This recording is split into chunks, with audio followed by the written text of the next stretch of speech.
What's going on, everybody? This is Brian Mazique, aka Unique Mazique. I am the hardest working man in sports and gaming, and I am back with another episode of Mazique Speaks. I want to thank everybody who, you know, came in to um, show me some love. Take a look at the video, take a look at the stream as you have been. This is actually my 10th stream, so 10 consecutive Mondays. Sometimes it bleeds into the Tuesday, which if you're on the East Coast or further east, it's even uh, it's even later, so or earlier, depending on how you look at it. I appreciate you, Future Pro Wrestling. I appreciate you being here. I appreciate you waiting for me to come through. I purposely don't give this stream an exact starting time because I already know that sometimes things happen with me because I have, do several things. And because I do several things, sometimes I'm just not able to hop on at a specific time. So um yeah, so that's that. So I do appreciate everybody who stays and waits, and even the people who are unable to stay and wait, and they go ahead and they watch it, at another time, or even when I break it up into individual segments, they do that. Well, my man Brian Williams, I really appreciate you coming through, bro. My man right there, love that guy. He is brilliant at what he does. Just a fantastic individual overall. Known him for a while now, man. It's been a minute, Drake Johnson, what's going on? I appreciate everybody coming through. What's happening, EP Dub? I appreciate you as well. Um, so we're going to talk, and you know what? On Mondays, it might be actually pretty good to be coming in late because you get in after Raw. If I'm going to be talking about WWE 2K, but of course, you guys know I talk about. Whoops, my ring light just broke. Dang it. My ring light is no longer in one piece. I wish I could show y'all what this ring light look like right now, but it ain't ringing too much light no more. That's actually a better place than it was to begin with. It's got light on it, but I think I can fix it. Just a little part of it and popped off. Elijah, what's good? I appreciate you, man. All right, so we're gonna talk about a few things today. The I got, as usual, I try to have an agenda so I can kind of go through. I'm gonna try to pop in and out and see what you guys are saying. He said he streamed during Raw, stream about wrestling during Raw, just on purpose, right? I feel you. I feel you. So yeah, as usual, I have a little bit of of an agenda, and I'm gonna start with NBA 2K22, and I'm rolling the WWE 2K22. Talk about Madden, and then I'm gonna finish it up with MLB The Show. I got a few things I want to kind of discuss on all of those things, and so as usually it's difficult for me to decide what exactly I'm going to do first, because like if you're a WWE 2K fan, that's probably the most important thing to you, and I get that. But if you're an NBA 2K person, that's your thing. If you're a Madden person, Madden just came out. It's the most recent release. That might be what you were talking about because there's a lot going on with Madden.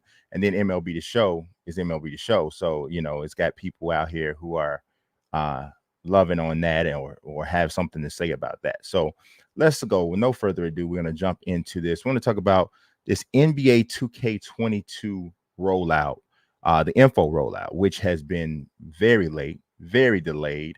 All kinds of stuff is going on with this whole thing. It's really been just a mess, to be honest, because it's taken so long for it to come out. And I know even people on the 2K side are probably probably frustrated. Those are the ones who maybe don't have necessarily any say over how this information rolls out, and they just kind of have to sit there and eat it, as fans are understandably upset because no information is coming out. So there's a lot going on, and you know what's the funny thing? The people who are actually making these decisions about when to roll this information out, those are the ones whose name is never getting mentioned in any of this stuff. You know what I'm saying? Like, The developers' names are being dragged through the mud. Even Ronnie's name is getting dragged through the mud. And none of those people have any say over when this information gets rolled out. So it's kind of crazy, right? When you see that going on that way, it's kind of crazy, right? But one thing I'm gonna bring to your attention, um, and then you may or may not have seen this today. They dropped this image here, which kind of gave you an update on how the news is going to roll out. So obviously, we're in the week of August the 23rd. So seasons is coming out. So I guess they're going to explain what that means. So I was in a preview event with NBA 2K, and they talked about approaching it from a season standpoint. And I'm telling you, every single sports video game seems to be adopting this. They're not crazy. They saw the success with games like Fortnite and with Destiny, and how having this continuous rollout of content is very profitable, right? And so ultimately, I do believe that we're going to be in a situation where we don't see annual releases of these games. I'm going to tell you, if this was purely up to the developers and the publishers, I think we probably already be there. But because they partner with the sports leagues, the NBA, Major League Baseball, NFL, WWE, NHL, all of these other, these major sports organizations, they're the ones generally that I believe, this is my belief, that are not really with that. They're not really with that whole concept, right? So I think we're kind of inching. That's the reason why we're inching towards it, as opposed to just kind of going full-fledged into it. This is what it's going to be. And also WNBA is going to get covered this week. So I'm interested in seeing what that's going to look like, right? So we're gonna talk about this, I'm gonna talk about all of this stuff in a second, right? The week 30, week of August 30th, we're going to see gameplay and my team information rolled out. And then week of September 6th, it's 3 things packed into the week of September 6th. Now, mind you, the game comes out on September 10th. So, well then, I'm thinking that something better be on the 6th, the 7th, and the 8th. And I don't know what, but it's got to be. September 8th is my birthday, Cody Mercer. What's good, homie? What's good, Lance Robertson? I appreciate you, man. You know what I'm saying? I appreciate you. I appreciate you coming through. Everybody else, Positively E, the goods, my man. What's going on? But yeah, that's a lot going in the week of September 6th. And so they're saying the week of September 6th, but what this actually means, because the game comes out on September 10th, is it's got to mean the 6th, the 7th, and the 8th. It's got to mean that. So yeah, it's gonna be a heck of a week, ain't it? That's the only way I know to say it, but I'm gonna get into that in a second. I did want to just kind of bring this up so that everybody could see it. All right, so my next thing, which is still about this, is going a little bit deeper into this stuff. Seasons with NBA 2K22. What does it mean? And I see someone in the chat, my man The Good, says seasons and an annual release. And that's a little bit of what I was getting into a second ago, because annual releases generally don't have seasons because there's no reason, but they're kind of breaking the mold with that. I think the blueprint for it was started with Madden, with Mutt. And now you're seeing some of the other games doing it. I mean, honestly, MLB The Show does it. They do it fantastic with Diamond Dynasty. You see that just coming through. It's really dope the way they do it. And you guys hear me sing the praises of that game pretty much every week. Not that it doesn't have any flaws at all, but I believe it has the fewest of all of the major sports video games. So easier game to make too, in my opinion, but still it is what it is. So seasons, what does that mean? I think from what I'm thinking, it has to mean, I don't think they're going to go, drop something every month. I'm thinking it's going to be more of like every month and a half, every 2 months that they drop some stuff. So what is it? Because that, if anybody doesn't know, say if you're purely a sports gamer, right? And so you have no idea what that concept means.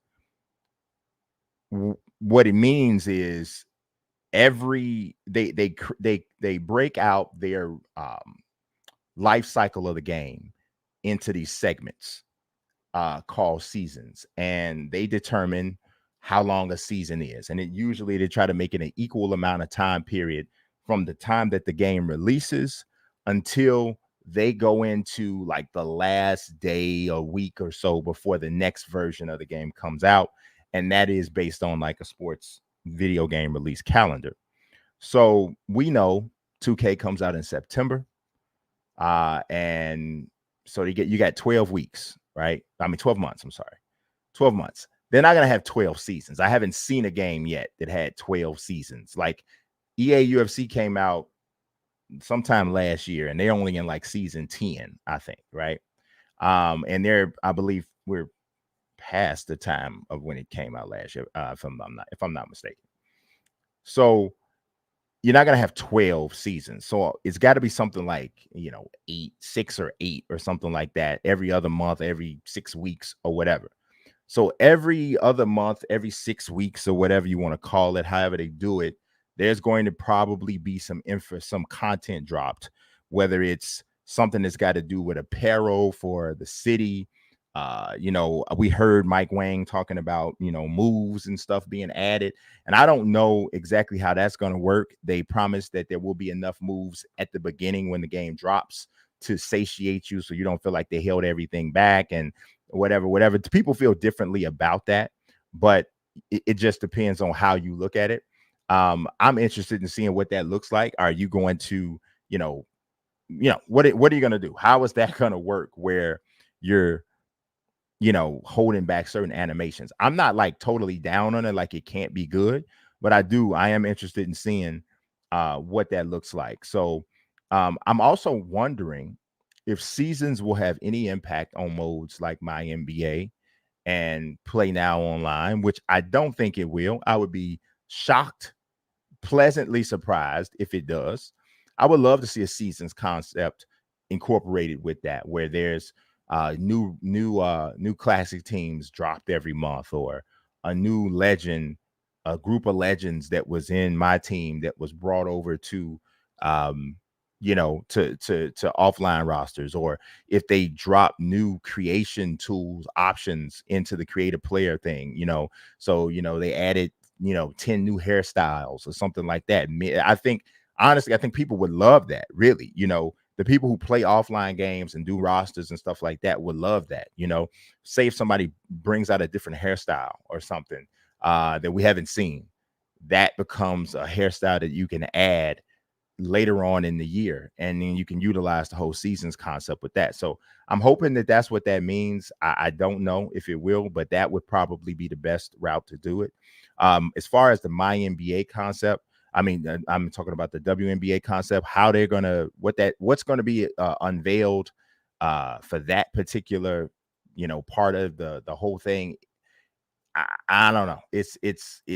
They didn't really blow that part of the game out, really, to be honest. Like, they didn't do a whole bunch. I mean, there's a lot there. There's a lot there. Then okay, so let me rephrase that. There's more there than what you see with most other games that are like trying to show anything that has to do with women's sports. There's more there with them than anything. But there's still a lot of limitations with the whole My NBA WNBA mode. There was a lot of limitations there. There was a lot of things that you just couldn't do, and so it wasn't like it was a complete mirror, so to speak, of what you get in with the male characters, which is essentially what that was supposed to do. It was supposed to allow the female players of NBA 2K to have some place to go and play with characters that look like them. So we'll see what happens, but it would be a really big surprise to me if seasons impacts anything beyond my team, my career, and whatever they do with the WNBA experience. It would be a surprise to me if it does anything more than that. All right, my next thing is we're going to talk about that next section of info: gameplay and the My Team week. Now, that's pretty interesting that those two are sharing a week. Not obviously to say the gameplay doesn't have anything to do with my week, with my team, but it's interesting that they're sharing a space there, because I have a feeling that the majority of the work that has been done on this version of 2K has to do with the gameplay. That's what I believe. I believe that this game, everything that they've tried to pour into this game new most of it is going to be about gameplay. Now, some people may not have a problem with that. Some people might be like, that's trash. You can't ever please everybody. You can't ever please everybody. It just is what it is. Paul C, please take the advice from the goods. We don't do that, man. We come here and we be respectful to everybody. We be respectful to people in the chat. We be respectful, obviously, to me. There's some people who really dig NBA 2K. I understand if you're not one of them, but I just ask that you be cool. And, I appreciate you being here for sure, but I do want you to not, be disruptive and stuff like that in the chat where people are asking you to chill. You know what I'm saying? It's all good though, bro. I appreciate you. I appreciate you being here for sure. So at any rate, yeah, that it's just interesting to see those sharing a week. And I do believe, like I said, the gameplay is going to be what I think is the primary focus. What are they going to do with my team? Because I thought they put quite a bit into my team last year. And to be honest with you, if outside of fixing some of the issues that were going on with my team in terms of new features, I don't even think they need to have this be a new feature year. They're already adding the draft, which is going to be a huge thing in my opinion, as long as they don't mess it up like they did with that Supermax thing last when they tried it before. Like, why don't you just make a draft like Madden's MUT draft? Just do that. It's fine. It's different enough because it's basketball. That's just do that. Don't do nothing weird. You know what I'm saying? Like, we want to make it where when you turn a card over on the game, you got to go buy a pack of cards at the store. No, just do it like everybody else's collector mode that is working great.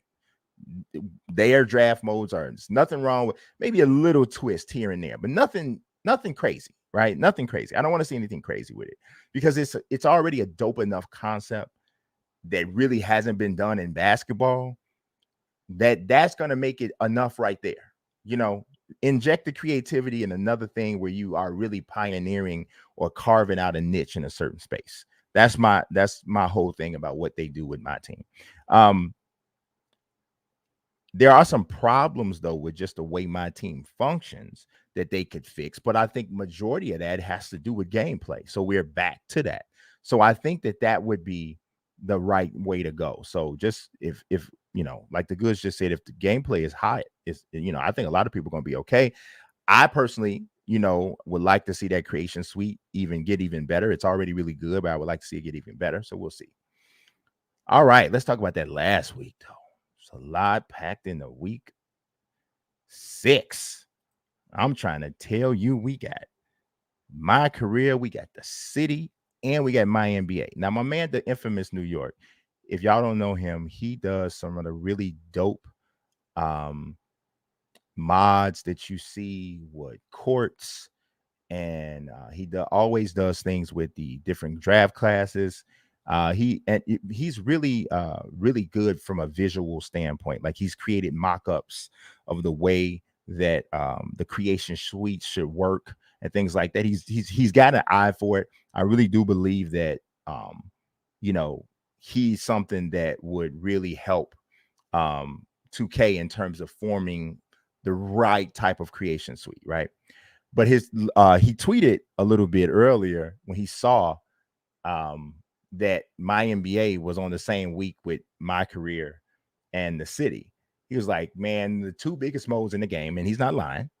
He's right. My career and the city are the two biggest modes in the game.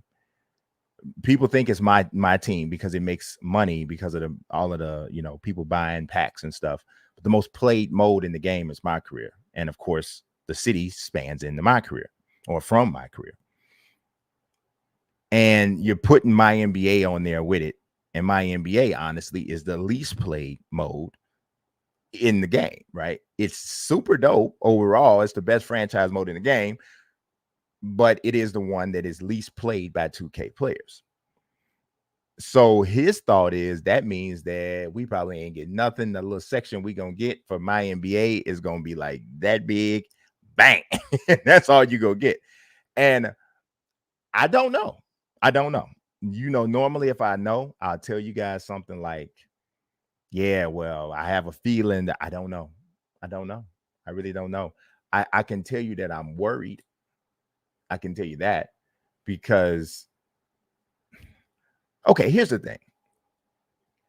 My NBA is already really good. Okay.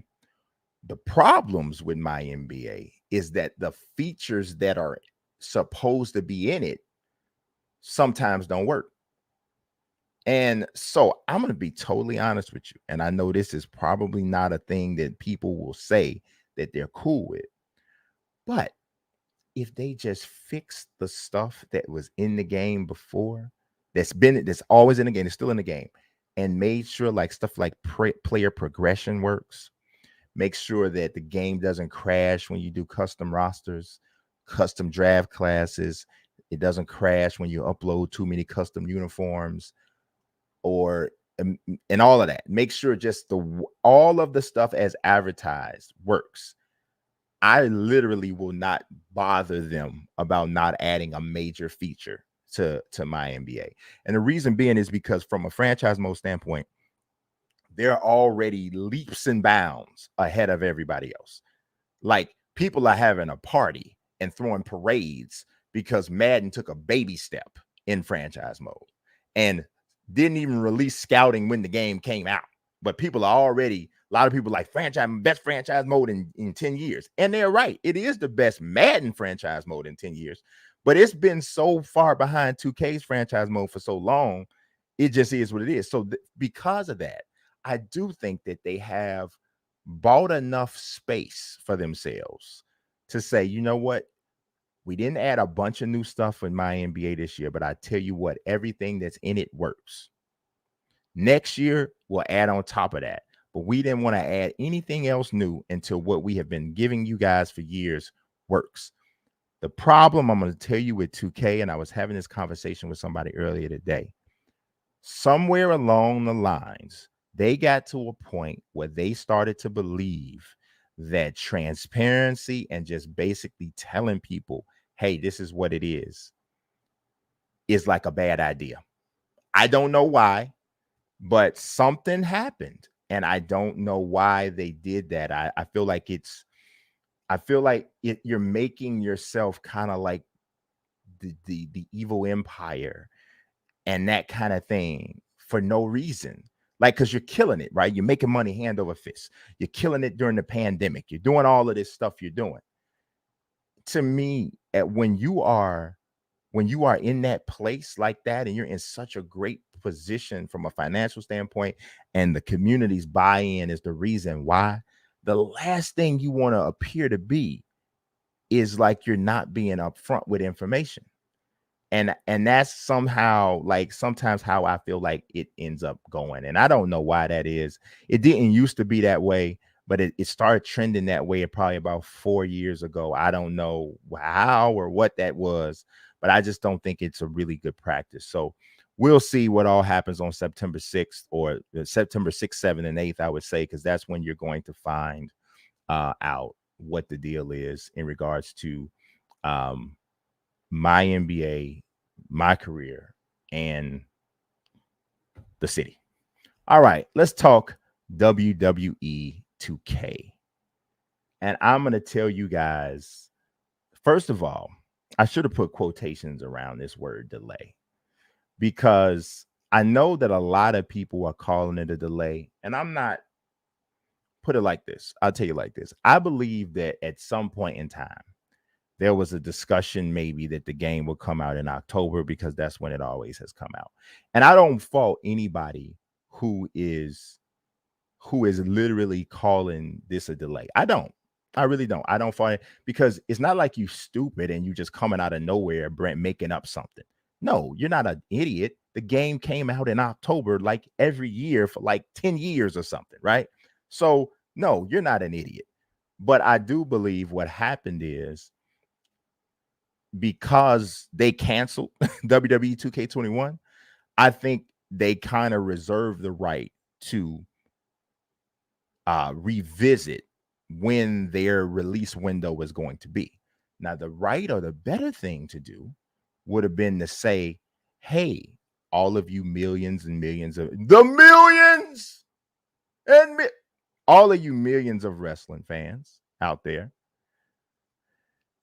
who love our game and who buy our game and who create custom wrestlers and attires months and on months upon months after the game releases, all of y'all, here's what we're doing. We used to come out in October, but we've decided that a better time to come out would be closer to WrestleMania. It's the best time for us to release because we get to capitalize on. I mean, you wouldn't necessarily say that. I don't want to go too far. No business is going to talk about capitalizing, but we feel like this is the time where this is it's the biggest event in our entertainment industry, and this is the best time for us to bring our game out. If that's what was said, I feel like you would obviously, y'all were gonna have somebody complain.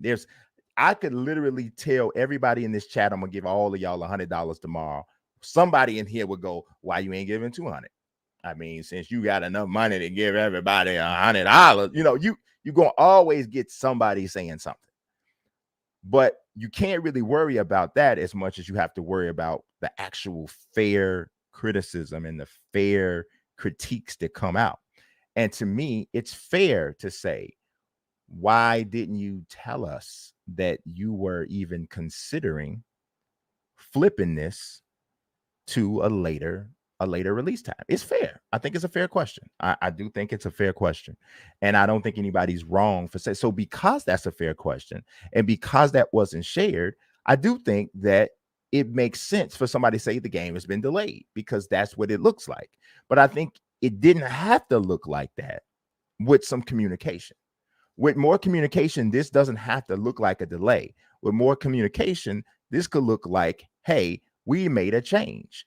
This WWE 2K20 was really bad for a lot of reasons.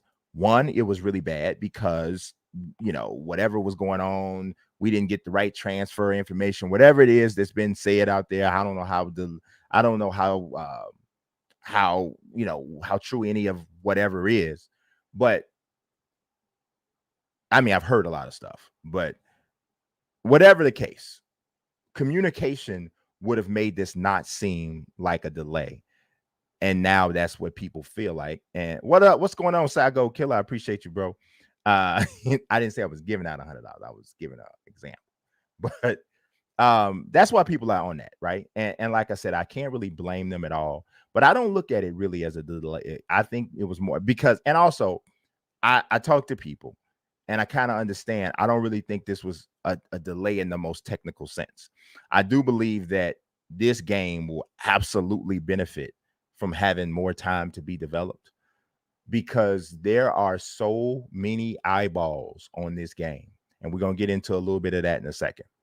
But there are so many eyeballs on this game. If this game don't hit different,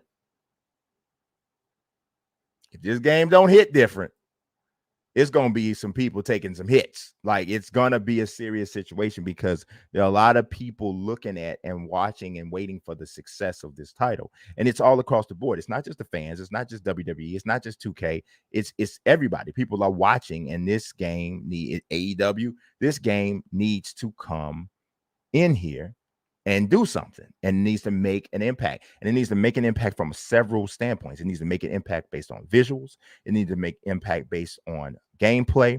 It needs to make an impact based on feature set and depth. And it needs to make an impact based on money. It has to make some dough. That's what's going to get everybody who's in the least bit shaky about it. That's what's going to get them feeling better. But I'm going to tell you guys, from my understanding, the fact that the game is not coming out to March means that there's probably, and this is based off of what I'm understanding, there's probably a much higher percentage that the features and the modes and stuff that most people really, really want, there's a much higher percentage that that stuff makes it in now than it would have been if the game came out in October. And I think that based off of just what I'm taking from everything that the conversations that I've had, observing the situation, based off, and I told you guys, and I've told you guys can doubt me. I understand. You make your decision, but I told you this game probably wasn't coming out in October. I've told you a few things about this game. Okay. So this is just based on what I think. I believe that there's a much better chance that this game has the features that everybody really wants. The stuff I'm talking about, the stuff that is going to make you say whether or not this is a success or a failure. I believe that way more of that stuff gets in with this game coming out in March than would have been in October.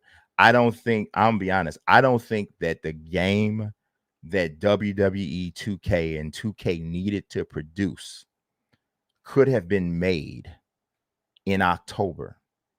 I don't think it could have been made. And the reason I don't think that is because of the hole that was dug by WWE 2K20. Now, if 2K20 had come out and it was okay and it was like as good as like some of the previous ones and maybe had its issues, but because it was straight up, oh my God, a Becky Lynch Bianca Belair squash match. That was the most disrespectful crap I've ever seen in my life. But anyway, because that's what it was, yeah, they need a 5-star match.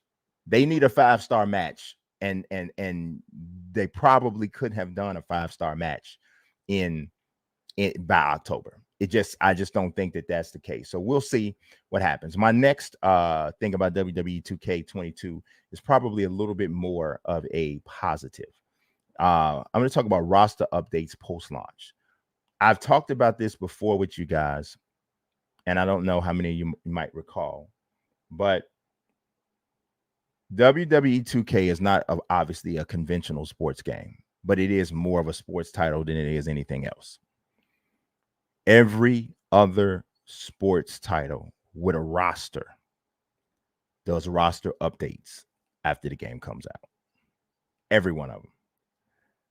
So I do know that Patrick Gilmore is definitely in favor or has considered that, because I don't know how many of you remember, if you go back and you look at his Ask Me Anything that he did on Reddit, he mentioned this, talking about looking at doing roster updates and the basically essentially live updates. And I'm telling you, most of these games are moving in a direction of doing some sort of seasons and where the game you get when you buy it evolves over and over and over time. So I believe that is, now when I say roster updates, what I don't necessarily think that we'll see is I don't think you'll necessarily see new attires. I think that's tougher, honestly, to do, because anything that goes in this game, y'all got to understand this. And I'm not sure enough people realize this. And I'm going to get to this a little bit more in a second. But anything that goes in this game has to be approved by multiple people, multiple entities. So it's not just 2K. 2K can come up with something. They can come up with an asset. They can come up with a trailer. They can come up with screenshots. They can come up with all this stuff. But none of that stuff goes live until WWE and their people have seen it, said, okay, cool, go with that. Because you know why? Because just like anything else, just like the NFL with Madden, just like NBA with 2K, the content of what you're seeing on the screen, 2K doesn't own it. They're licensed using somebody else's IP, intellectual property. That's why they can't just put anything out without getting the WWE to say, okay, cool. And when you got all of these different people who have to see or touch something, things that seem simple to get pushed out take weeks and weeks and sometimes months to get pushed out. So because attires and all of that kind of stuff is a little bit more complicated, and people have to see if, oh, did that look right, did that this that, it's much easier to do an attribute raise or decrease. It's much easier to do that, and I feel like that is more of what you're probably going to see. Maybe you see some sort of attires or alternate attires come in later, but they'll be much later. But I'm gonna be totally honest with you, I really don't even know that you need that. And because the WWE 2K creation community is so insane, I don't think 2K could ever be faster than them. And so I'm gonna be honest, if I was 2K, I wouldn't add updated attires either. I wouldn't, because I mean, and I know that when you do custom stuff, you got to watch they have to watch who they promote, right? So it's like, obviously a bunch of people are going to create CM Punk. That's probably going to be like the first person created by the first person who posts a created wrestler in the game, right? The WWE obviously on none of their social channels can promote any image of CM Punk. They may not pull it out of their game, and they may not snatch it off their servers, which they have never done, and I hope they never do. People take that for granted because a lot of games, I remember back in the day, EA UFC got sued by the UFC because people were creating UFC fighters to be played in I'm sorry, not EA UFC, EA MMA. UFC, because a lot of people don't remember this. EA had an MMA game before they had the UFC license. And it had like Strikeforce people and basically people who weren't in the UFC. Well, the UFC sued them, and all of those people, the Chuck Liddell's, all of the Kevin Randlemans, everybody who was in that, that were assigned to the UFC that was in that game, had to be pulled off the service. You couldn't even create them and upload them anymore. So they don't do that. So somebody said they used to ban Chris Benoit creations. Yeah, I think that's a special case. Now, obviously, that's a special case. But I'm telling you, I really wouldn't do it if I was 2K. I would, Dre Johnson said I would only do arenas, trons, and etc. I would do stuff like that. I would do arenas, definitely, because they should be able to get the layout for the arena way before the pay-per-view, right? So they should be able to do. I would do ratings to go up and down for the different wrestlers. That shouldn't be a major thing. Obviously, they probably got to get that approved too. But I think that's probably easier to get approved than somebody's whole outfit. But that's what I think, man. I would not be shocked at all if that is a part of the whole deal in March when it comes out. Now, I'm not gonna go as far as to say I feel real strong, I guarantee. But I do know that that's been on the table, that's been discussed, and it's not out of the realm of possibility that we could see that for the first time in WWE 2K history. All right, now I want to talk about another thing. It's a rumor that's going on around that there's people that are unhappy, obviously, with the game, and I talked about it a little bit already. That there's a lot of pressure on this game, but I saw a rumor, and I don't remember where I saw it. It may have been my man Mike Straw, who I think is actually in the chat right now. I appreciate you, Mike, of Sports Gamers Online. And I think that he had spoken with someone, I guess, that was saying that there was a lot of pressure on the game, and that WWE was upset with 2K, and that there may be a severing of the deal. Well, I don't know. I obviously I don't know who Mike spoke with. I don't know. But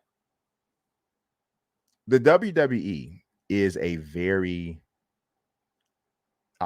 overall shrewdly run organization.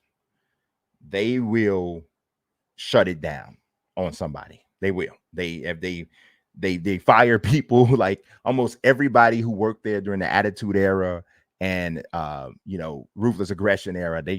Almost everybody there has been sent home, fired, right? So they'll do it. But that I don't think, honestly, I don't think that that's the case right now with 2K. Now, all of these contracts, all of these licensing agreements have clauses in them where there are outs that can be executed, right? Most of these outs are, you know, say for instance, if the organization or a person involved starts to be associated with something unsavory that messes with the reputation of all of the companies involved, then of course they could sever based off of that. They could sever based off of quality. Now, some people would argue that WWE 2K20 was so bad that it would fall in line with that, right?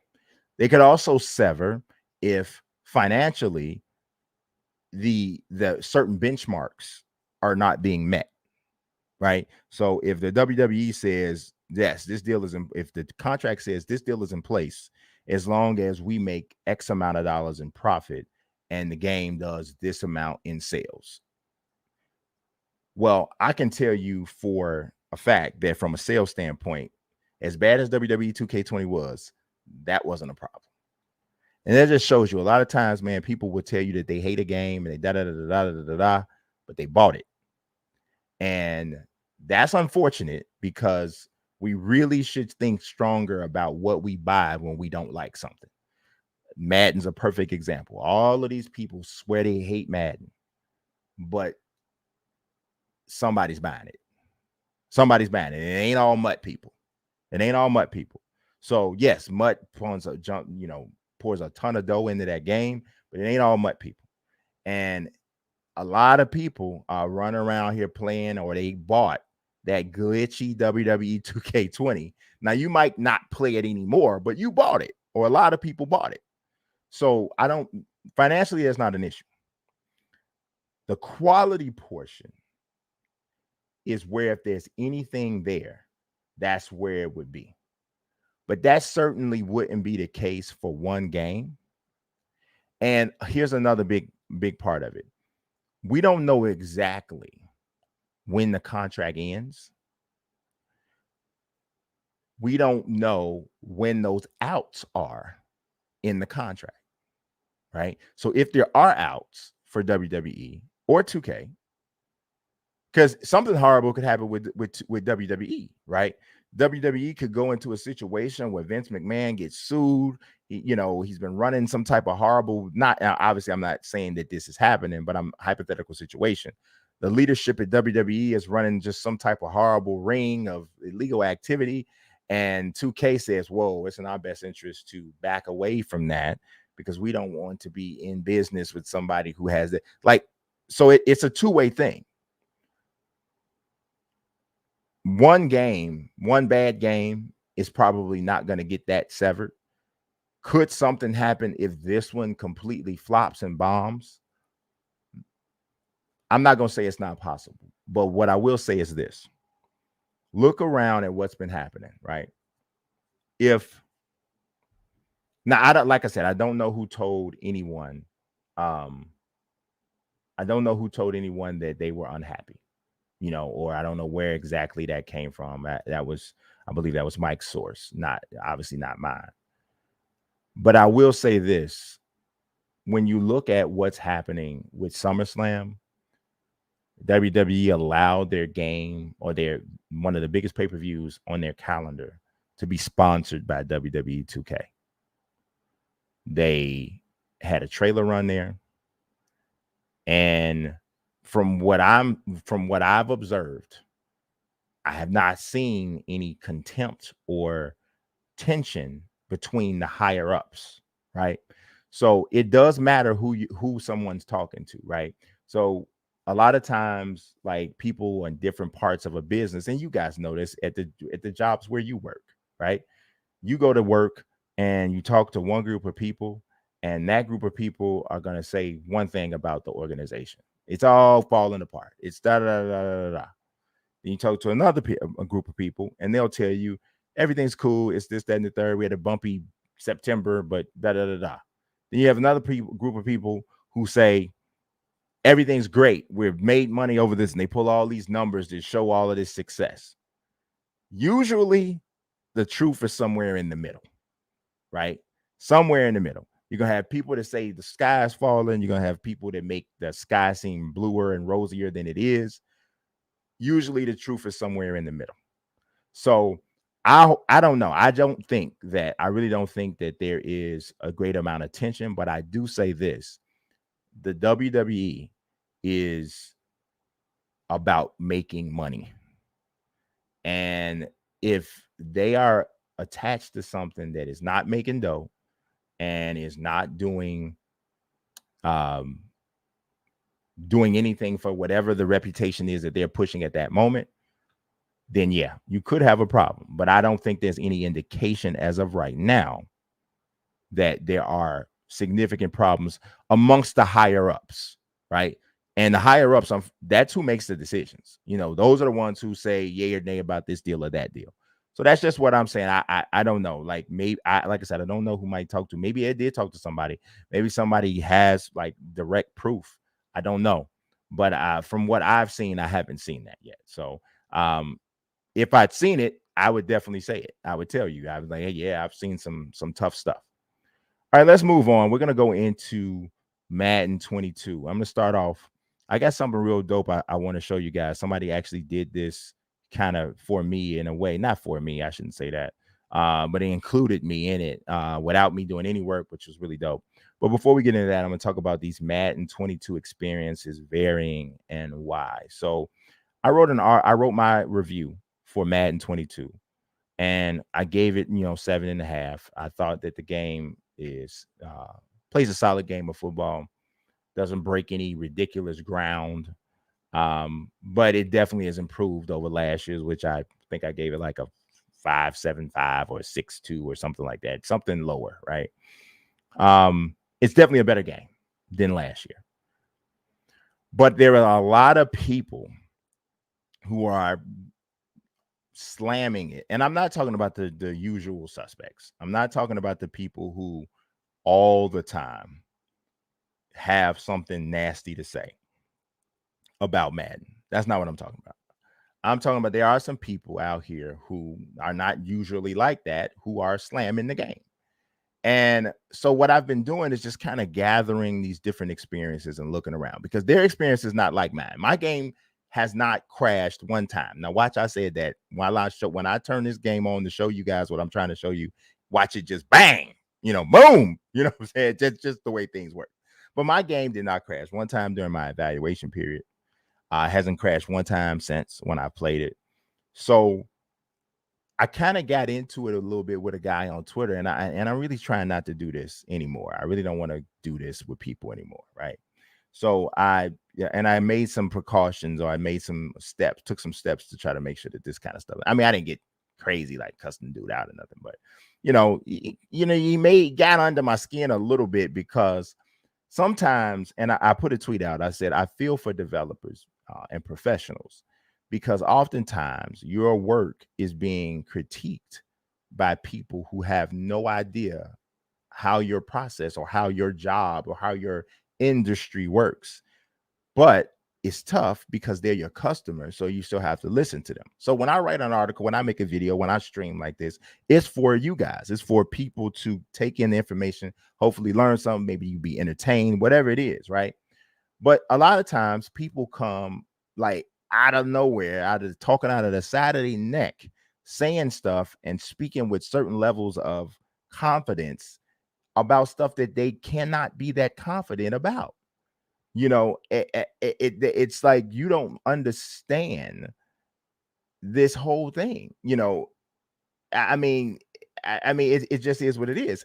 And see, like, so Bulletproof Berwiqua Gaming is one of those guys. He's in here saying stuff, and he has no idea what he's talking about. I've never heard of Bulletproof Berwiqua Gaming, and but he's talking, right, and he's about to be talking outside the room.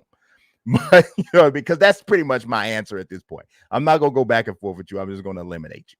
So that's just how it goes. If you can't be whatever, if you can't be diplomatic or whatever and just chill, then that's what's gonna have to happen. But it's like, if I'm writing a review, how can I write a review and take into consideration something that I have not experienced and put it in my review. Like, that seems dishonest to me, and it seems like an abuse of my platform. So here I am. I'm writing a review, and I say, well, the game worked fine for me, but it's other guy, and these other guys said that this happened. So I'm going to adjust my score. What? I mean, how can I do? So let's flip it, right? Say I hated the game, right? Say I hated it. Say the game sucked and I thought it was just a 4, a 3, or 2, whatever low number you want to say it is. But then there's all these other people saying, I think it's great. This game is fantastic. Should I then write a positive review or should I take my score up a couple points because other people said that they liked it? No, it's my review. If you want to write a review, you go get somebody to let you write a review for them and you do it.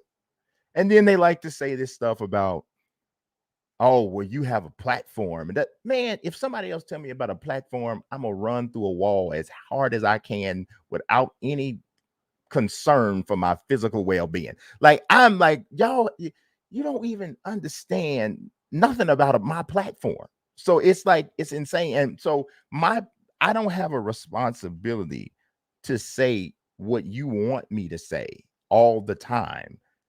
If we agree, we agree. If we don't, we don't. It's just that simple. It's just that simple. And sometimes we're not going to agree.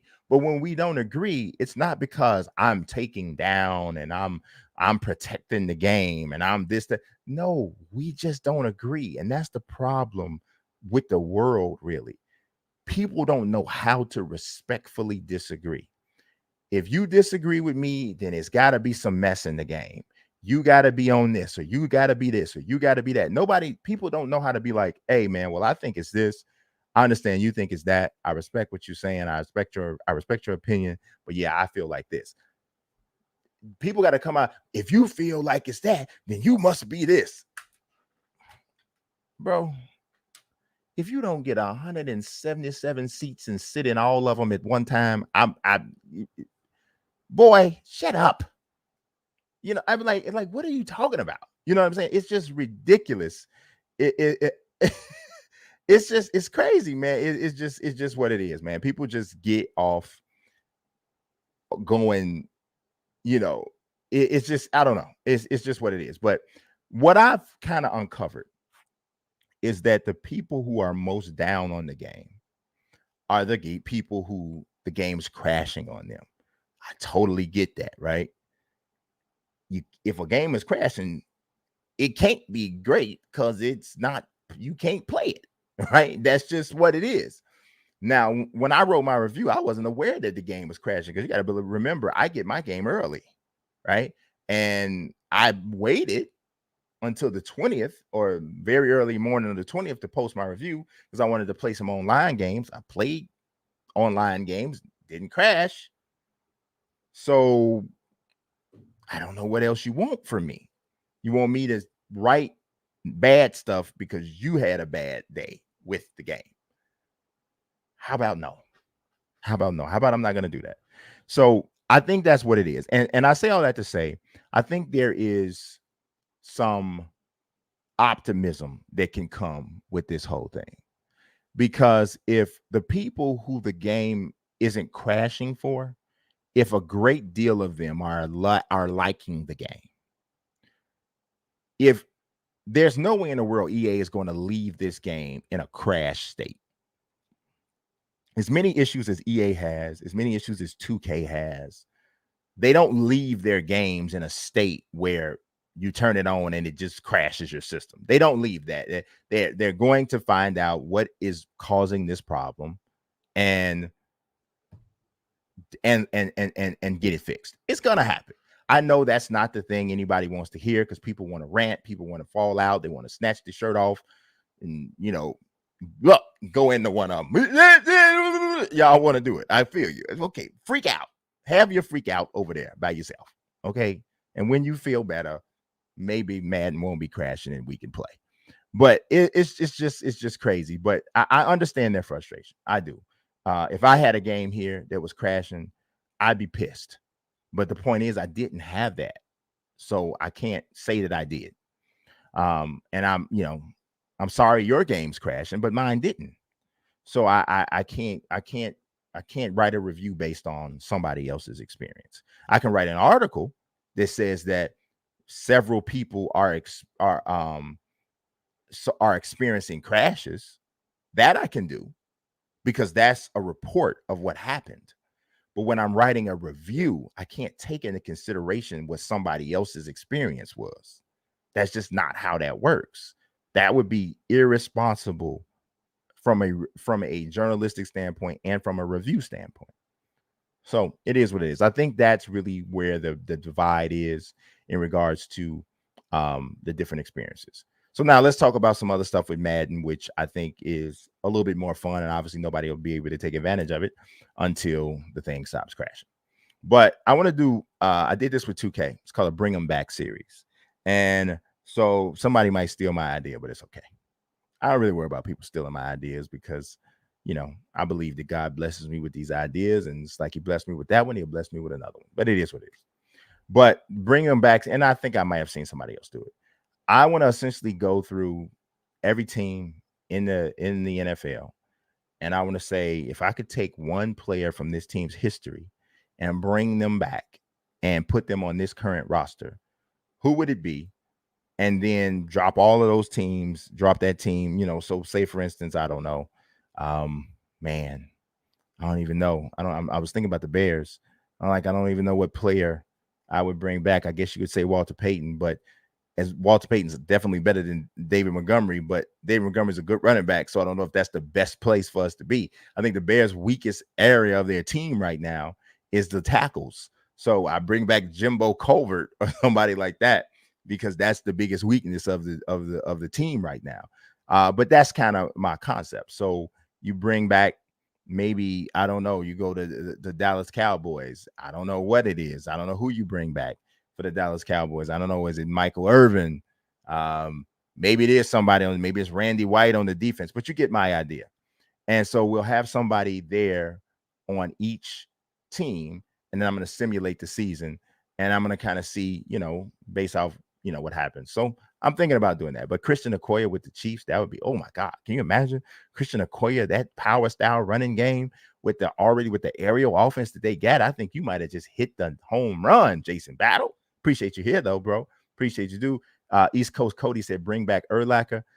Urlacher is better than Roquan Smith, but I don't know that I would bring Urlacher back, because would that really help? It'd be cool. Urlacher used to be one of my favorite players. He kind of lost his mind a little bit. He grew his hair and lost his mind. But, but he's still one of my favorite Bears of all time. But I don't know if I don't know if he's the one that I'd bring back for the Bears. So I'll probably do a whole video where I'm choosing. I'll probably do it in a stream, and then we'll do a little conversation. We'll talk. Maybe I'll do that next week. Do a little conversation. We'll talk about each team. Probably gonna have to carve out a little bit longer time for the Madden section, so I know the WWE 2K. Well, I'm telling you, after I get through talking about WWE 2K, my viewers go down. I'm like, y'all trying to make me turn my channel into a WWE channel, because we had like 100 people in here, just about. It's 60, 62. The WWE 2K. It's so funny though with WWE 2K people. So few of them have a stomach for any other game or any other sports game besides WWE. I think that's very unique with them than other sports games. Like, so most people who like NBA 2K, they mess around a little bit with Madden, right? They mess around a little bit with Madden. Maybe they touch a little bit of MLB The Show. Most people mess with Madden, probably mess around with 2K a little bit, or mess around with MLB The Show. Most people who play MLB The Show probably play some Madden. Maybe they play 2K. There's always like a crossover. But man, with WWE 2K, they don't, man, look here. Don't tell us nothing about nothing that gets to do with a ball, a bat, none of it. Unless it's a Stings bat. We don't want to hear it. It's hilarious, right? But I love them. I've told somebody this today. They're the least toxic community Now, don't get me wrong, you got some toxic folk in their community for sure, but they are the least toxic. That of all of the communities that I deal with on a regular basis. You see, like, and when I go on these events, right? If we can ever get back to them, but when I go on these events and you deal with the WWE, like the creators and stuff, they like so nice, man. Like they are like so cool.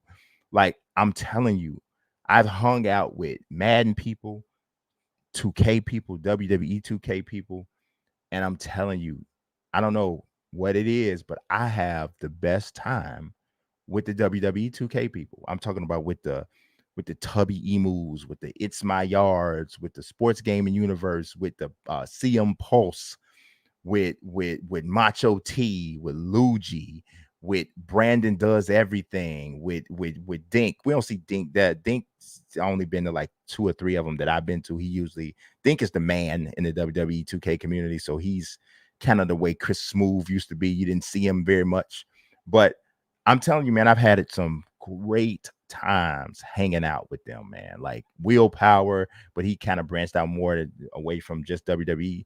I mean, we've had a ball, like just hanging, kicking it out, laughing, just marking out about wrestling, just cool stuff. I've had some good times with NBA 2K people, all the creators and stuff too, but that WWE crowd is like really, they special. They really are. But don't start talking about a whole bunch of other stuff because they'll leave on you. They will leave. They will walk out. All right, well, let's go back to Madden here, and I'm going to show you something, my man. Y'all know I love a fiction roster, right? Y'all know I love a good fiction roster. And my man Sean Zan, I didn't even tell him I was doing this. I don't know if he's watching or not. But my man Sean Zan made a complete Madden 22 fiction roster, and my boy put me in the roster. I ain't asked him to do it; he just did it. And I gotta show y'all this roster because I feel like it's real dope, right? Oh, I mean, honestly, I ain't gonna say that yet. I haven't played it yet, so y'all about to see it with me. I gotta plug up my controller, but we're gonna see. All right, let's see what we can do here. My controller's disconnected, but we're gonna look at this roster. Hopefully, my ring light don't fall again. For y'all that came late, my ring light fell in the middle of the stream. It made a crashing noise, and it scared me. But I'm now okay.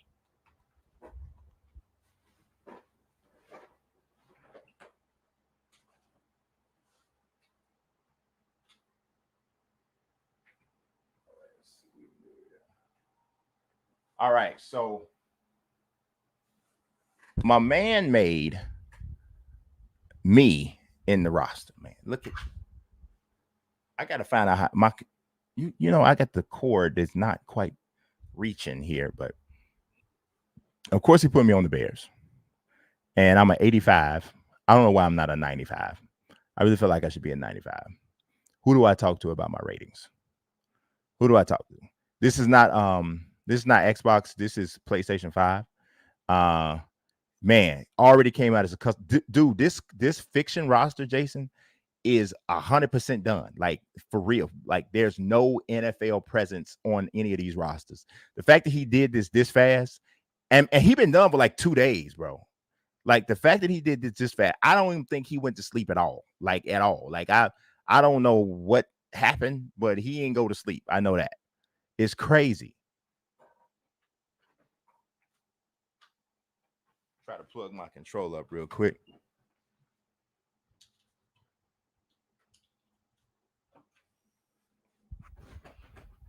All right, I think I should be all right. All right, so we got Pedro Franks. Look at this. Is my backup. He's a big boy. It's a big old Dante Culpepper looking boy. Anthony Bowers, Nicholas. I got a PS5 when they first came out. I followed these Twitter lists that were like really explaining to everybody the moment one came available, and I just pounced on it. I prepared for it, put my little money to the side. Had to get it done. It's part of the business. So then we got the Bengals quarterbacks, Jeremiah McClendon. Are there white men named Jeremiah? I don't think I know a white Jeremiah. Bishop Burling.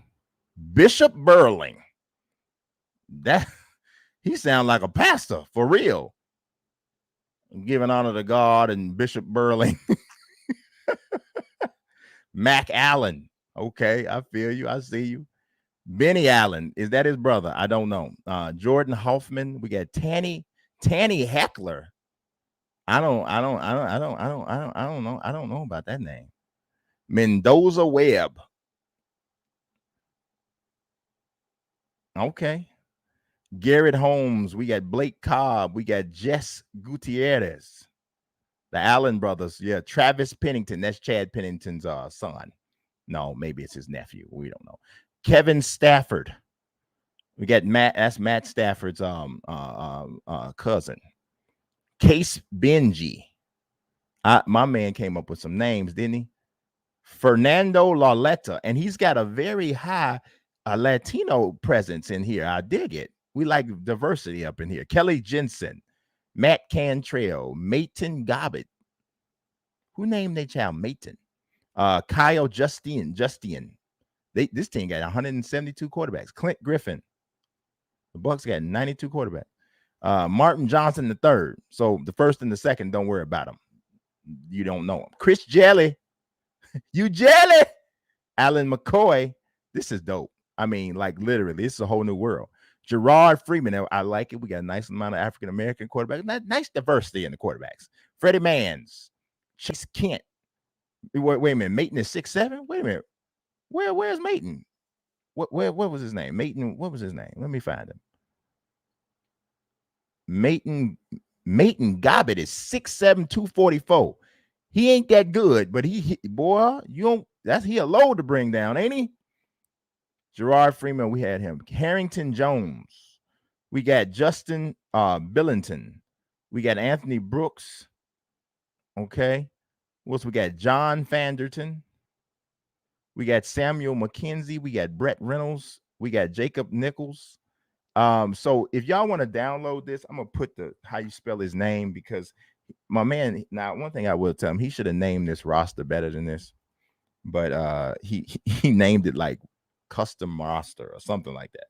His PSN ID, if you want it, is Sean Zan. I think that's how I'm gonna put it in the comments here. So I think that's how I don't know if you got to capitalize the Z or not, but that's how you spell it. So look that up. But yeah, it's dope. I'm not gonna repost his roster. That kind of sucks. People get mad when you do that. Samuel McKenzie, Brett Reynolds, Marcus Manuel, Garrett McGee. We got Ed Hill, Gabe Randall, Garrett Caldwell, Ben Brack, Reed Bell, Sean Presley. We got Jalen Bernard, Nick Rubin, Matt Murphy, JT Nathans, Sean Silver, Steven Wilson, Tommy Hoyt, Jake Carls, Jim Eddies, no Willie Beeman, Trey Waltons, Josh Farmer. We got Darnell Sudfeld. Who else we got? Randall Lawrence, Mike Bailey, Ronnie Thornton. Man, I can't express to y'all how much work this takes, right? You know, Brad Banks. There was a Brad Banks, a quarterback, went to Iowa, I believe he was. I think he played for the Steelers. Santon, or is it Santon? Santon Wilson, James Conrad, Mike Brown. Okay, he went a little bit more generic with the quarterback names later. Jared McCormick, no relation to Nate Sudfeld, no relation. Tim Deans, David Beckner. We got Trent Porter, Grant Woods. We got Kurt Hoffman. I think we had another Hoffman. Grant Danting, TJ Howard, Chris Waters. Patriots got Brett Townsend, Emmett Hassan. He about Cam Newton's height and the same experience and the same rating. I think that's what Cam got. I think this is like Cam's illegitimate brother. So Hugo Johns, Derek Rhodes. We got MJ Clayton Jr., Nathan Murray. We got Brett Thompson, Mike Stoneridge, John Benjamin, Patrick Hudson, Patrick Jims. We got a couple Patricks. Max Hendricks, 2 X's. Kenton McDougal. There's a Max, a tight end, Max with 2 X's, I believe. Leroy Dobbs, Joseph Mason, Jameson Hammond. Let's see. Let me look at, you know what I want to see? I want to see who is like the highest rated players at any position. Can we see that? There's no way to see all, huh? I think you got to come out of this and go, where do we go? Maybe manage players. I think you can see all that way. I want to see who is like the highest rated players. Gary Caldwell is a 99 overall. I didn't notice that. And Jadavius, we got a lot of 99s. Jadavius, I guess it's not. It's about how many they got. Jadavius Pittman, a cornerback from Florida State for the Titans. Now, I think this kind of thing is best when you do a fantasy draft. So that's probably what I will do. And I might take myself out of it. I don't know. I feel a little weird having myself in my, I don't know. We'll see. Maybe I won't. Javius Cantrell is a 99. Aaron Hubbard, a defensive end, is a 99. Kendall Davis, a wide receiver, is a problem. He's a 99. And David Linters, a tight end for the Jags, is 99. So we got some 98s. Adelman Reddick, Zach France. We got Antoine Danson, Sean Jones. We got Tony Danson. That is a mixture of two 80s television stars, Tony Danza and Ted Danson. They are Tony Danson together. DeMarco Bryans, Darren Dockett. We got Alk Dwindale. Wow.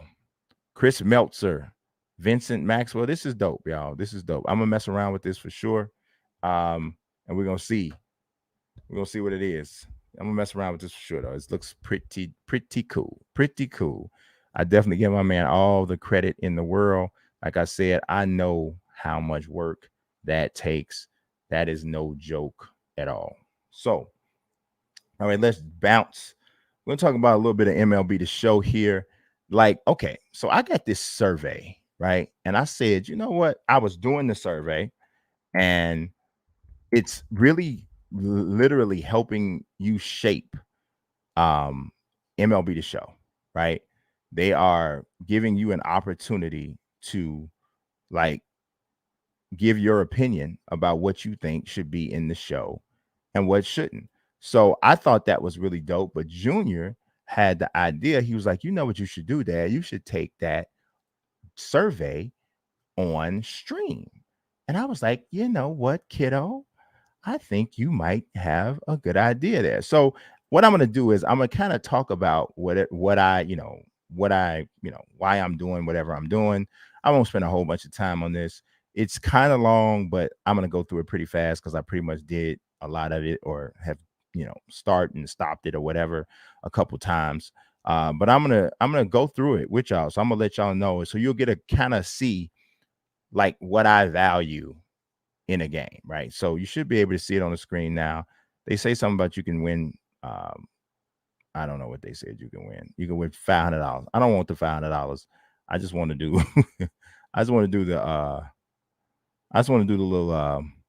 little survey. That's all I want to do. All right, so we're gonna start it off. They say, which of the following devices do you currently own and use for gaming? Okay, I got an Android, I got a Switch. Oh, and I use for gaming. See, I didn't see that last time. So some of these I don't use, but I got them.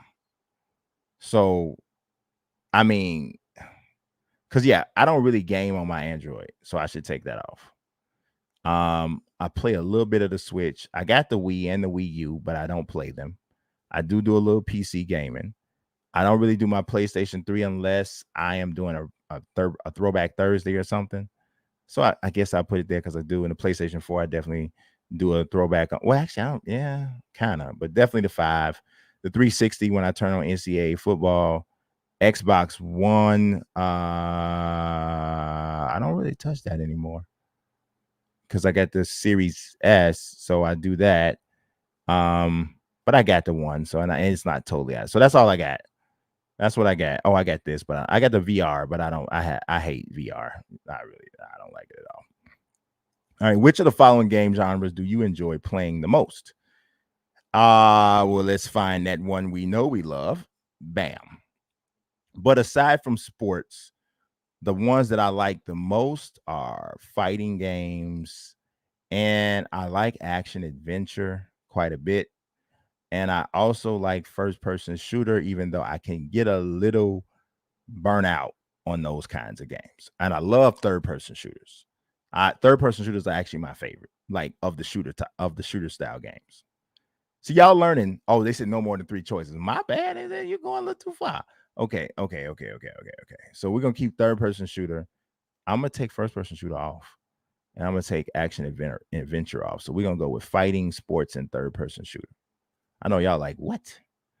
All right. It says, which of any of the following video games do you own? Let me see something real quick.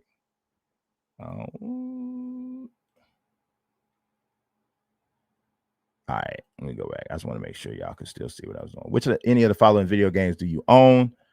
I don't got that.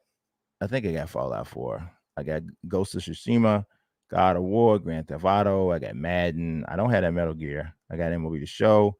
I don't think I got Rise of the. I don't got that either. I got that. I got that, and I got that. Okay. How frequently have you played each of the following sports games within the past year? FIFA 21 sometimes, Madden 21 often, MLB The Show 21 very often, NBA 2K21 very often, NHL 21 sometimes. Considering the sport of baseball as a whole, how would you rate your level of baseball fandom? I am close to an extreme fan at a 10, but I'll put myself at a 9. The following survey questions will specifically related to the MLB The Show. Please answer them only in regards to MLB The Show 21 and not previous years' versions of the game. I got you. Which of the following best describes your engagement with MLB The Show 21? I am a serious, dedicated player. As a matter of fact, I had to turn it off in order to show y'all what I was showing you on Madden. To what extent do you engage with the following MLB The Show communication channels? The social media. I think I'm very engaged. The website, slightly. The email messaging, very slightly. All right, which of the following game modes in MLB The Show do you regularly play? I don't really play Now Exhibition. Play a little bit of the Road to the Show. Diamond Dynasty, I play a lot, and Franchise, I play a lot. March to October, I don't really play. Custom Leagues, I don't. Stadium Creator, I definitely play. And I actually play a Home Run Derby, just like if I just want to just chill and just do nothing but swing the bat, I do that. I don't do Challenge of the Week or postseason. Which of the following Diamond Dynasty sub modes do you regularly play? Oh boy, I'm gonna pretty much be checking just about all of these because I play almost every single thing in Diamond Dynasty. Ranked seasons, Battle Royale, events, moments, showdown. I even play Conquest. I hated it at first, but I like it now. Play versus CPU. Only time I play versus friends if I'm playing Junior, because we play on different views, so we don't like to be on the same console. So I'll do play versus friends with him. So I guess I'll put that there. I don't like extra innings. I don't like casual online. So there's that. In your ideal experience, how important are the following game elements and activities to you when playing MLB The Show? Creating myself as a baseball player in the game. Now, it's important that you understand what this question means. You can't take it too literal. They don't mean, do you only want to create yourself, right? So if they're asking you this question, understand that they're asking you how important is creating players in the game, because they can't say how important is it for you to create legends, because they can't advertise that they're doing that. But when you answer this question, you got to be taking that part of it into consideration. So just saying. So in light of that, it's extremely important. Competing online against other human players, that's somewhat important to me. Hanging out and having a good time with friends playing together, that's not important to me at all. When I play baseball, I don't need none of y'all. I'm cool by myself. Customizing a stadium with many layout decorations, that is extremely important to me. I am a stadium creating fool. The realism and atmosphere of actually being in a baseball stadium during a game. See, now this is another one. You got to listen to this question. This is about presentation. They're trying to find out if you want to have presentation that feels like television style presentation, or do you want presentation that feels more like you're in the park? I prefer television style presentation. So this is not important to me. I'll give it somewhat important, slightly important. Expressing my fandom by playing my favorite team of players.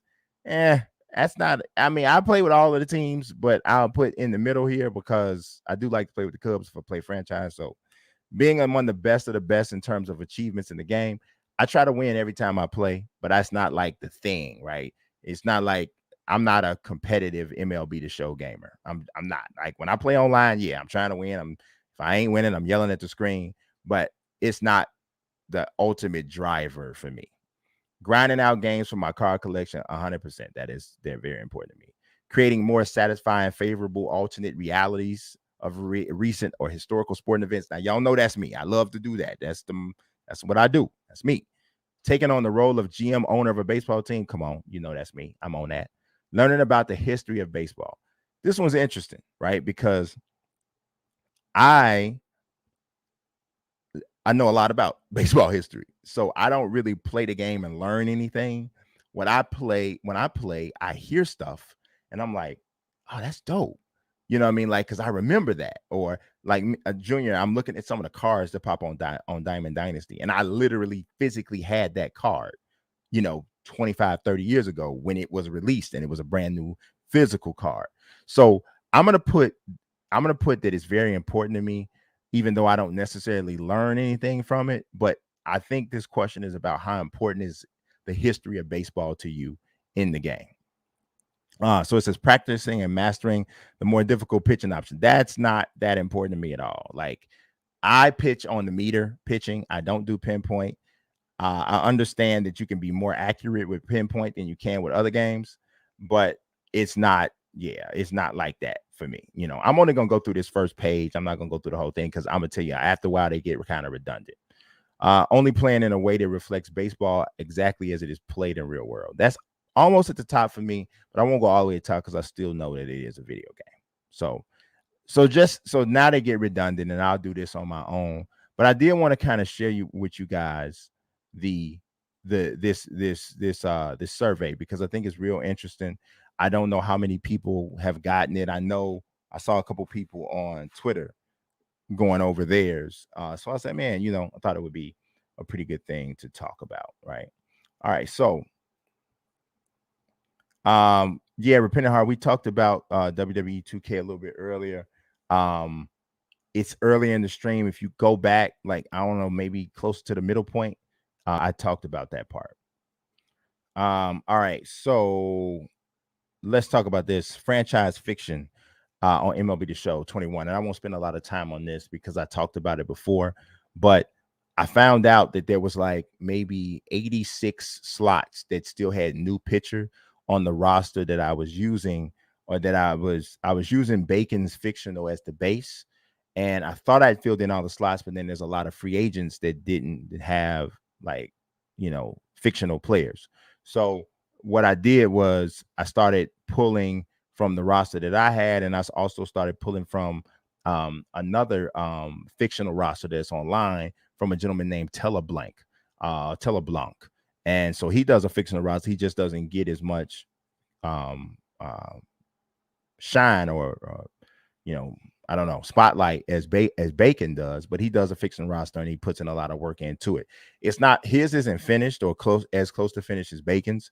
But when I finish it, I'm definitely going to give both of them the credit. But it's pretty dope. It's very similar to what you just saw with that Madden fiction roster. I love doing that stuff, man. It's so fun. It just opens up a whole nother world, especially when you do it alongside like a real life franchise mode. Like say if you're actually playing a franchise mode but you just want to like simulate that one, it really kind of gives you this whole other vibe, which I think is really dope. See, Judd Not Juddy says, lurking while playing the show. Anybody else notice the DD cards of the recently traded players? Pretty dope that they changed. Yes, that's dope, man. Isn't that dope that they did that? Like, I mean, even got, and then in the game, right, they got the new Joey Gallo render without the facial hair because the Yankees don't let you have facial hair. Like, that's just dope, right? That's just dope that they did that. All right, my last thing for the day, and I'm gonna let you, actually I got out of I didn't really think I was gonna finish this this stream this fast. Yes, Red Fire, you are 100% correct. They definitely need to make it where you can play night games in the custom parks. That fact that that's not there is crazy. But I want to talk about the bring 'em back simulation that I want to do for MLB The Show. So we talked about that with Madden. I told you I've done it with 2K, but I want to do the same thing with MLB. And this is actually a pretty quick roster to make because you only add in one player. And for MLB The Show, it's probably even quicker because the legend that you're probably going to add is probably already in the game. And unlike 2K, and unlike, well, not 2K, unlike Madden, I should say, they don't lock their legends out of your offline roster. Every legend that is in the game is pretty, no, yeah, I think every single legend that's in the game is in the offline roster. At least I think they are. I definitely think they are. But yeah, you do bring them back. I mean, obviously, the Giants, man, come on. I don't care who's in left field. They move into another position because Barry Bonds is going to be that guy. Barry Bonds is actually that's who I have as my Road to the Show player. So I got a really dope creation of him from my man Dr. Sublime. And so, when in Diamond Dynasty, when I use him, he comes to the plate, I always get like a pause because people are looking like, wait, Barry Bonds, and because the Matt Vasgersian says his name and everything. So it's pretty dope. I don't use them that much. I usually mostly use the cards, but yeah, it's pretty dope. But yeah, Barry Bonds, obviously. The Diamondbacks, now they might really be able to use Luis Gonzalez, but I would have to bring back Randy Johnson, right? Ken Griffey Jr. comes back for the Mariners, or does A-Rod come back for the Mariners, or does A-Rod come back with the Rangers, or does he come back with the Yankees? And I think when I do the roster, I'm only going to have, like, for the people who play for multiple teams like that, I think it's only going to be one. They're only going to come back one place. For the Yankees, I mean, they got so many great retired players. Does Babe Ruth come back? Does Lou Gehrig come back? Does Derek Jeter come back? I don't know. Palmeiro going back on the Orioles, maybe the Rangers had great years there too. I think that's going to be a real fun video. I might not even do that I might not do that in a stream. I might do that on a separate video. If you have not yet subscribed to the baseball channel, I'm gonna put the name of it in here in case you haven't seen it. You can go, if you're interested, subscribe to the channel. It's called Mazique Speaks the Show. I'm putting it in the chat right now. So yeah, that's that. And also, if you don't know, I have a Madden channel separate too. A lot of what goes up there is pretty much what I talk about here. So if you're only interested in hearing about Madden, I don't have a WWE only channel, which it seems that might make some sense, but it is what it is. Mazique Speaks Madden, and then I have I got Madden Speaks Madden. Y'all know what I meant. It's not Madden Speaks Madden. Madden is not speaking about Madden. It's Mazique Speaks Madden. And then it is Mazique Speaks 2K. So I kind of branched them out for people because I understand, not everybody's interested in every game. So I do this longer stream to kind of touch on everything. But if you're only interested in those individual things, I had a channel there and I kind of play point guard on this channel and feed the other channels. So, but I may start doing some stuff just separately on that channel, on those channels, especially if it's longer and I can't necessarily fit it into a stream like that. So, yeah, we'll see. So, that's all I got for you guys today. I really do appreciate the 50 people who stuck with me for the whole thing. I'm at this point, I already know that we're gonna see that massive dip after the WWE section. And I'm not gonna be like a jerk or whatever and talk about WWE last. No, I'm gonna talk about it wherever I feel like it fits best in the show. And NBA 2K is that's pretty doggone big deal. And it's coming out in like, what is it? It's August 24th. It comes out in like, what is that? 17 days, 2.5 weeks. So yeah, we got to talk about that. And I thought that was what should lead the show. But of course, WWE 2K SummerSlam just happened. Raw was tonight, early tonight, and there's information and stuff to talk about. So we had to put that in there too. So that's all I got for you guys today. I really, like I said, appreciate you watching always. God bless everybody and peace.